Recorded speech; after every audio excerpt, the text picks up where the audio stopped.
I want to thank the seniors, guys playing their last game, for everything they put into this program. Unfortunately, didn't finish it that we wanted to, or send them out the right way, but I don't want to diminish everything that they put into it, because they put in a tremendous amount, and can't thank them enough. Anything else you can expand upon in terms of the seniors, your guys' final game out here, the emotions of it starting the final day and then it ending the final day, like any emotions around all that and like what it means to just be with the 18 guys that you're going to not be with anymore? Well, I think, I'm blessed to have recruited these guys, seen them through it, seen them grow, develop, seen them get their degrees. Some have 2, some have 3, and everything that they've put into it. And wanted to see them go out with a win, and it's tough to see them do that, but it doesn't take away from everything that they've done. I can't thank them enough. I wanted to talk about the offense a little bit. So Cade, whoever's under center, all season I've been watching you guys, and there's you guys get in formation, you get to the line, and then instead of hiking it, there's a clap, and then kind of a look back to the sideline for the coaching staff, play call, things like that. Do you feel like that's worked for you guys? I know there's, Coach Wilson told me that's a strategy to kind of kill some clock a little bit, time of possession. But what can you tell me about just kind of what that looks like, and if that you felt like it was something that was working this year for you guys? Yeah, I think there's some things that you look at in the program. The answer to your question, yes, I do think it works.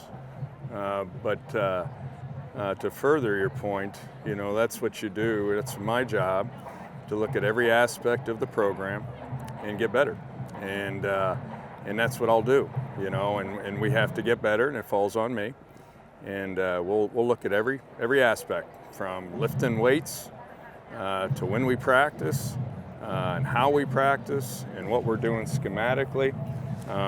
That's what you look at here in these next weeks.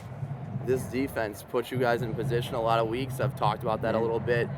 Cade's going to have a chance when he takes a long shot to either, make a big play to potentially win a game for you guys, or it might end in a pick. You're going to live with that because he's taking a shot downfield, and you guys are attacking. But in terms of keeping the football and not fumbling it, have you seen that happen where he's getting hit from behind, or he's going down and he starts to throw it and it comes out? Like, is that like a play that you've seen happen before, and how much is that something that mechanics got to work on with that?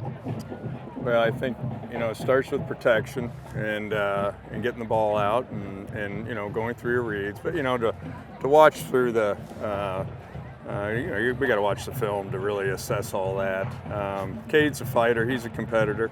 No one wants to win more than Cade Chambers, and to put it solely on Cade, that's just not fair. So.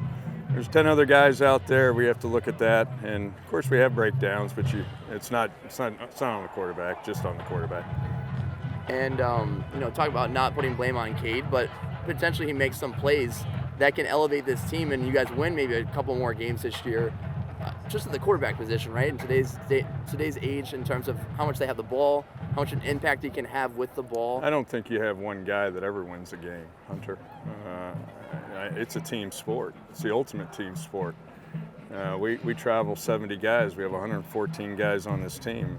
You prepare every week, from scout team to everyone has a valuable role on this football team. Guys' role changes week to week. Sometimes more, less, but we've got to assess everything. But to say that, no, I disagree with that. So from the offensive line to the backfield to the defensive line to the secondary, how are you getting these guys kind of confident to kind of come in here and be like, all right, we got the confidence, we got the work to put in here for it, and then they also have kind of the independence to know that like throughout the game, whether there's audibles, whether there's different changes, different looks, that they're going to come and kind of have that kind of confidence and independence to kind of succeed. I'm not sure what you're at. Repeat the question. Do you feel like in terms of whether it's quarterback, O-line, D-line, secondary, do you feel like these guys have kind of some swagger about them, some kind of confidence and some kind of independence to kind of make the right plays to get some of those wins and get over the hurdle a little bit? Well, that's what you build that in the off season, and you build that early in the season, and you continue to get better. And I'll say this about this football team: they came out every week, and they compete, and they work hard. I have no complaints on their effort or attitude. and how they prepare each and every week. Today wasn't a very good example of that. We had some miscues that turned the ball over, and when you do that, as you've seen us do, we did that against Eastern Illinois, you're not going to win.